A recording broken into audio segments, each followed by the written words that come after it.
आज नहीं है मेरा भोलेनाथ, मेरा त्रिकालदर्शी, मेरा कैलाश है। उसकी करुणा बड़ी। और फिर निवेदन करूंगा, जितनी भी माताएं, जितने भी भाई बहन, जितने भी बांधव इस पूर्ण आनंदमय शिव महापुराण की कथा को 5 दिन श्रवण करने पधारे, उनसे एक ही निवेदन है, इस कथा को केवल यहाँ से सुना, यहाँ से निकाल दिया, बच्चा कुचा था कपड़े में से झटकार दिया, घर पहुंचे और लोगों ने पूछा कि कथा में गई थी तो क्या लेके आई, तो कह दे कि मैंने सुनी तो बहुत सारी थी पर याद बिल्कुल नहीं थी। तो निवेदन है, ऐसी कथा मत सुनना कि यहाँ से सुनी, यहाँ से निकल गई, बच्ची कुची झटकार दी। कथा ऐसी सुनकर जाना कि एक साइड से पल्लू रख लेना, एक साइड से अंदर तो जाए पर इधर से निकले निकलना नहीं चाहिए, पूरी पूरी अंदर बैठती चली जाए, भरती चली जाए। ये 2 प्याले भगवान ने दिए हैं इनको पीने के लिए, इसको तत्व को ग्रहण करिए, जीवन का आनंद, ये सुख।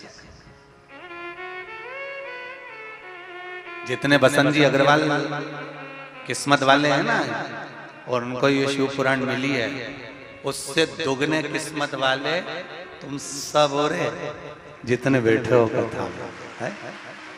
कहीं पुण्य की, हमारे यहाँ छोटा बच्चा जब गुल्लक भरता फोड़ता है तो गिफ्ट लेकर आता है, ये पुण्य की गुल्लक जब फूटी है ना, तब जाकर रायपुर की इस गुड़ियारी हनुमान जी के मंदिर के प्रांगण में शिव महापुराण की कथा हुई। जब पुण्य की गुल्लक फूटी है कुछ अच्छा मिला है,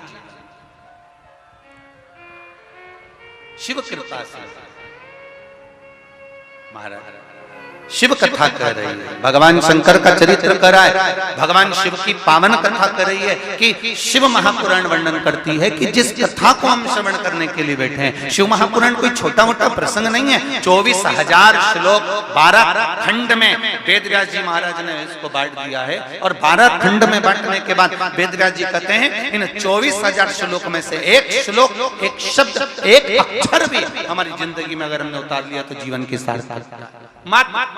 एक बहुत उत्तम।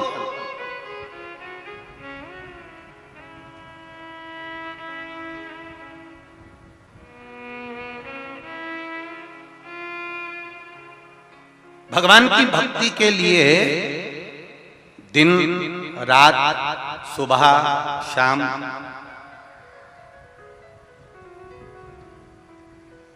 कौन सी अवस्था, कौन सा समय, कौन सी घड़ी, कौन सा पल हम भगवान का भजन करें कि भगवान हमारा हो जाए।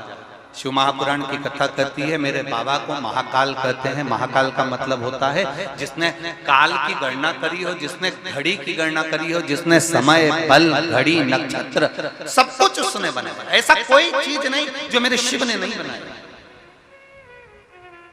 घड़ी भी शिव ने बनाई, पल भी शिव ने बनाया, नक्षत्र भी शिव ने बनाया। हर पल, घड़ी, नक्षत्र जितना बनाया मेरे शंभू ने बनाया। वो सहज, सरल और आनंद की अनुभूति कराने वाला।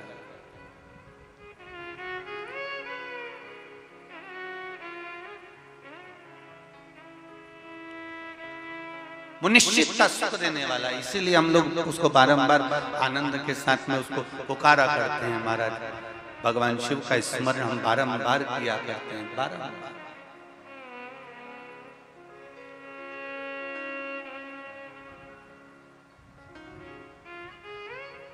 महाराज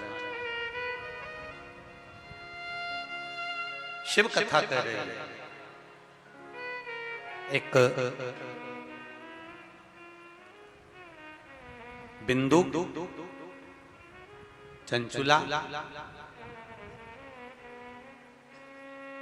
और जिसके जीवन का आनंद एक देवराज नाम का ब्राह्मण। वो देवराज नाम का ब्राह्मण जो ब्राह्मण कुल में जन्म तो ले लिया पर ब्राह्मण कर्म से वंचित रहा। एक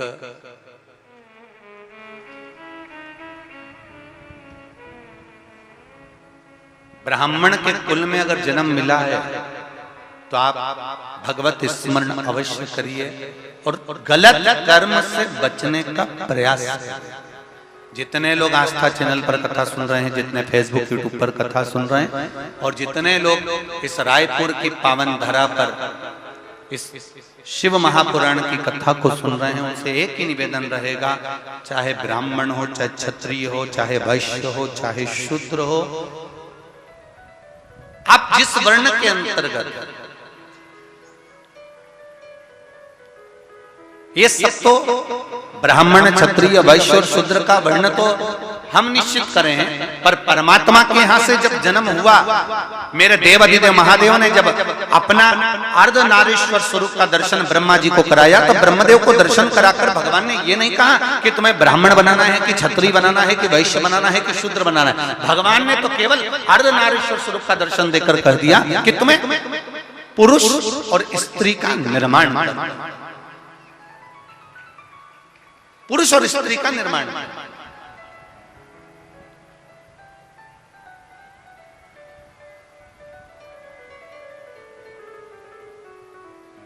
भगवान ये कभी नहीं कहे कि तुमको इसका निर्माण करना है। भगवान ने कहा तुम्हें पुरुष और स्त्री का निर्माण करना है, और पुरुष और स्त्री का जब निर्माण कर लो, पुरुष और स्त्री का जब निर्माण हो जाए, और निर्माण करने के बाद उनको एक कर्म देना है कि तुम्हें परिवार का भरण पोषण कर कर भगवत भजन की ओर अग्रणी होना है। मृत्यु लोक में जन्म लेने के बाद, पृथ्वी पर आने के बाद में हमारा भी कर्म है कि हमें परिवार का भरण पोषण करना है और भगवत भजन करना है। हम ये नहीं कहते कि तुम अपना घर छोड़ दो। हमने कभी अपनी इस व्यासपीठ से नहीं कहा कि तुम गंगा जी के घाट पर जाकर बैठ जाओ।